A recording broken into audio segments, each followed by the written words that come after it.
Oi, meus queridos, muito boa tarde. Sejam bem-vindos a mais um Visita Record. Que alegria começar esse sábado à tarde, fim de semana maravilhoso, propício para reunir a família, os amigos e divertir.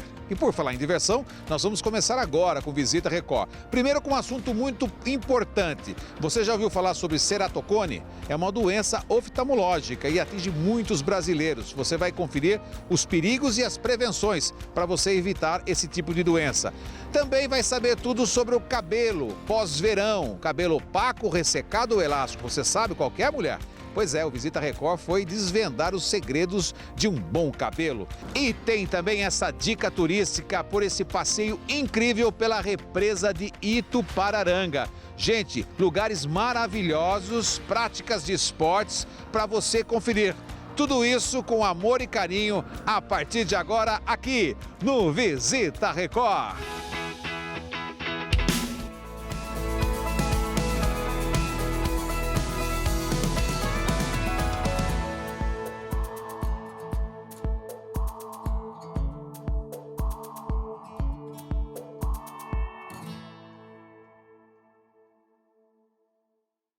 Você já ouviu falar de ceratocone? Trata-se de uma doença oftalmológica que surge na infância, na adolescência e no início da vida adulta. Um problema seríssimo, hereditário, que atinge de 1 a 2% da população brasileira. E para falar sobre esse assunto, nós convidamos o médico especialista dessa doença, que é o Dr. Henrique Silva. Prazer receber no Visita Record, seja muito bem-vindo e obrigado pelo espaço para esclarecer a nossa população querida sobre esta questão. Você está bem, doutor? Tudo bem, Alex. Eu gostaria de agradecer a possibilidade de esclarecer aí para as pessoas desse importante problema de saúde, né, que é o ceratocone. A gente viu aí no início da entrevista que trata-se de uma doença hereditária, atingindo o jovem, a criança, e que vai até a vida adulta. É uma doença que avança mais na adolescência e geralmente ela para de avançar na vida adulta, em torno dos 30 aos 35 anos de idade. Então é uma doença que principalmente é relacionada ao ato de coçar os olhos na adolescência ali. O paciente vai evoluindo e em torno dos 30 aos 35 a doença estaciona por si só. Doutor, os principais sintomas dessa doença para quem está sofrendo desta causa? O paciente principalmente vai ter uma perda da visão, assim, ele vai começar a sentir que a visão está embaçando. E geralmente está muito associado com pacientes que têm prurido, né, são pacientes alérgicos. Então está muito relacionado com aquela pessoa que coça e que vem perdendo a visão com o passar do tempo, principalmente na adolescência. Aí. Então você está dizendo para a gente que no começo da doença a pessoa pode confundir com uma alergia, por exemplo? Geralmente o ceratocone está associado com um quadro alérgico, é uma doença que vem junto ali. Muitas vezes o paciente com ceratocone também tem alergia e é um dos pilares do nosso tratamento. Então uma das coisas que a gente foca no tratamento do ceratocone é o tratamento da alergia. Tá. Irritação nos olhos, coceira, e muitas vezes nós brasileiros, e você é a prova viva disso, não temos o hábito de buscar um oftalmologista. Isso é o que a gente só vai buscar mesmo quando a gente chega na fase adulta que começa a ter a perda da visão natural. Exceto pessoas que realmente têm algum problema muito gritante. Essas pessoas devem procurar o oftalmologista quando? Todas as pessoas devem procurar o médico oftalmologista uma vez ao ano, né? E principalmente nos casos que tem ceratocone na família, que está notando alguma perda da visão, são as pessoas que principalmente devem investigar, né, esse problema. A gente tem que começar a tomar consciência em relação a isso, até porque me chama a atenção, e deve chamar a atenção de vocês também, a questão do percentual de 1 a 2% para a doença é um número bastante gritante. Sim, ela é uma doença bem prevalente e uma doença que às vezes é muito subdiagnosticada. Muitas vezes a pessoa apenas tem um grau ali de astigmatismo, que é um grau de óculos, e não procura um médico oftalmologista, não acompanha e às vezes não tem o diagnóstico. Então muitas vezes é uma doença que evolui ali, a pessoa não tem a preocupação de procurar o médico e acaba chegando em fases mais avançadas da doença. É uma doença transmissível? Não, o ceratocone não é uma doença transmissível, né? Não é contagiosa, né? Não é uma doença que uma pessoa pode passar para outra. Mas tem uma influência da genética, né? Quem tem familiares que tem uma chance maior de desenvolver o ceratocone. E quais são as causas dessa doença? principalmente a base da doença genética, associado a esse ato de ficar coçando os olhos, né? Então, principalmente isso. Então, todo mundo deve evitar coçar os olhos, primeiro para não machucar a córnea e também não evitar esse desenvolvimento e quem tem ceratocone para evitar a evolução da doença avançar. E o que ela pode afetar na minha visão? O ceratocone, quando ele avança, ele causa um grau de astigmatismo, que é um grau de óculos, e quando ele vai avançando, vai levando à perda da visão. Ele vai levando a um embaçamento, a pessoa começa a ter um embaçamento da visão, chegando até casos mais graves de perda total, de ficar totalmente embaçado, se não tratado. Por exemplo, pessoas que costumam ficar em tablet celular, você sabe que a juventude hoje, desde pequeno, você está em comunicação aí com a tecnologia e a luz é muito presente. De alguma forma isso afeta, pode causar o ceratocone? Não, relacionado ao ceratocone, o fato de ter telas assim não tem relação com a evolução e nem com o desenvolvimento de ceratocone. O que tem demonstrado assim nos estudos é principalmente isso, do ato de coçar os olhos, assim. É isso que tem demonstrado que avança, mas de usar a visão em telas assim pode ter relação com o desenvolvimento de outros problemas da visão, mas não especificamente com o ceratocone. A gente sabe que é importante ressaltar, porque essa pergunta, apesar de não ter a ver com a doença, mas é importante, pelo menos o senhor como profissional, orientar as pessoas em casa em relação a esse uso de luz diária, né, pela tecnologia, o que pode afetar de fato na visão do ser humano.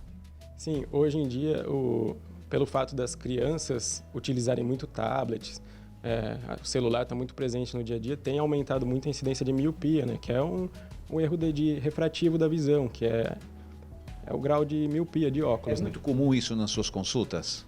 Bastante comum. Hoje em dia a miopia é extremamente prevalente nos consultórios, né? É impressionante, gente, o cuidado que nós temos que ter com isso, hein? Quando você conversa com o médico, você fica até arrepiado, assusta a gente. Para quem tem filhos como eu, por exemplo, fico extremamente preocupado. Agora, falando da doença hereditária, eu fico imaginando os pais que estão em casa que têm ceratocone. Como é que ele pode prevenir ou fazer com que o filho não tenha o mesmo que ele tenha? A primeira coisa que o pai que tem o ceratocone deve fazer é levar o filho no médico oftalmologista, porque existem formas de você tanto tratar para parar a doença, quanto formas de você melhorar a doença. Então, o pai levando o filho, tendo um diagnóstico precoce, o oftalmologista vai conseguir evitar do filho ter um problema maior com o ceratocone. O ceratocone pode levar a gente à perda total de visão? Pode, em casos muito avançados, ele pode baixar muito a visão. Também pode existir uma condição chamada hidrópsia, que é um edema que dá na córnea, em casos mais avançados, que também podem embaçar muito a visão. E são casos que geralmente vão para transplante de córnea. Em questão de tratamento, cirurgia ou outro tipo de procedimento, como é que funciona isso? Dentre os tratamentos do ceratocone, existe o tratamento para parar a evolução da doença e tratamentos para melhorar a visão do paciente que já está acometido com a doença. O tratamento para parar a evolução da doença é o crosslinking, né, que é um tratamento cirúrgico, que a gente usa uma vitamina com uma luz ultravioleta que enrijece a córnea. Com isso, a córnea mais dura, ela evita dela ir avançando e afinando e ficando em formato de cone. Ou seja, ela estabiliza, mas não cura. O crosslinking consegue estabilizar. A gente também consegue melhorar essa curvatura da córnea, o ceratocone, através de cirurgia, com o implante do anel intraestromal e, nos casos mais avançados, chegando até a precisar de transplante de córnea. Doutor, fala pra gente sobre as curiosidades deste tratamento, dessa cirurgia. Como é que funciona? Então, do crosslinking, que é esse tratamento que eu falei, que ele impede a progressão do ceratocone. Como é feito? Ele é uma raspagem que a gente faz na córnea e é instilada uma vitamina na córnea e o paciente fica sob uma luz ultravioleta. Isso faz com que a córnea fique mais rígida, com que ela enrijeça e evite do ceratocone avançar. Essa é uma das possibilidades de tratamento para parar a progressão do ceratocone. Doutor, uma curiosidade, que vitamina é essa que pinga no olho para poder fazer a cirurgia? Então, é a riboflavina, é um colírio que é pingado durante o procedimento do crosslinking. É a riboflavina, a vitamina. Quanto tempo leva a operação toda? Existem vários métodos de se fazer o crosslinking, né? Hoje em dia a gente tem o crosslinking acelerado, o crosslinking que é o tradicional, que demora em média 1 hora. o procedimento. 30 minutos antes pingando a riboflavina e depois 30 minutos com a luz ultravioleta.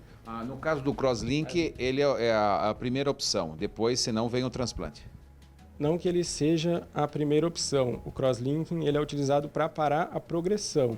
Então, assim, cada caso a gente avalia paciente a paciente no tratamento. Nos casos que a gente está querendo parar a progressão, nos pacientes que a gente está vendo que o ceratocone está avançando, a gente lança a mão do crosslinking.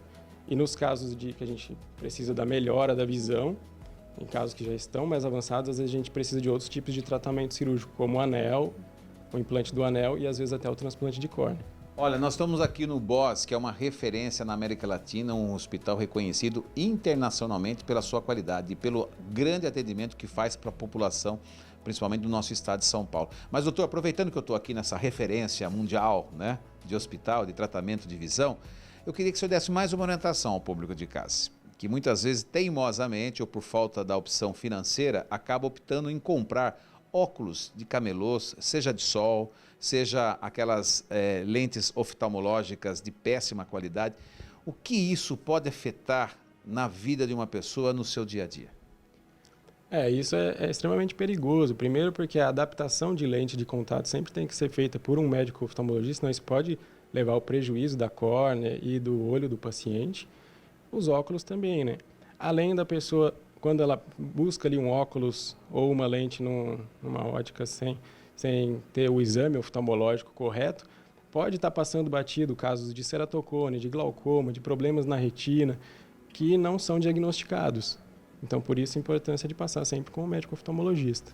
Olha, meus queridos, espero que essa orientação seja de bom proveito para todos nós, porque afinal de contas temos que cuidar da nossa saúde. Lembre-se que o oftalmologista tem também que a gente tem que buscá-los uma vez por ano, e aprender a ir nessa importante segmento da medicina para que a gente tenha uma visão duradoura, limpa, clara, para poder enxergar as melhores coisas da vida que Deus nos deixou.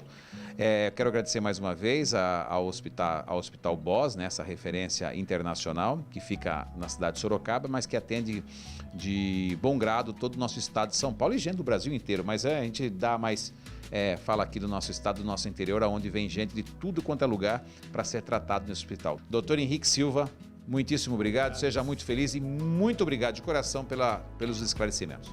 Obrigado, eu que agradeço pela possibilidade aí de esclarecer a população aí sobre esse importante problema de saúde. Podem contar sempre com a gente aqui no BOS para qualquer coisa que precisarem aí. Ótimo, é o Visita Record levando qualidade de vida para você.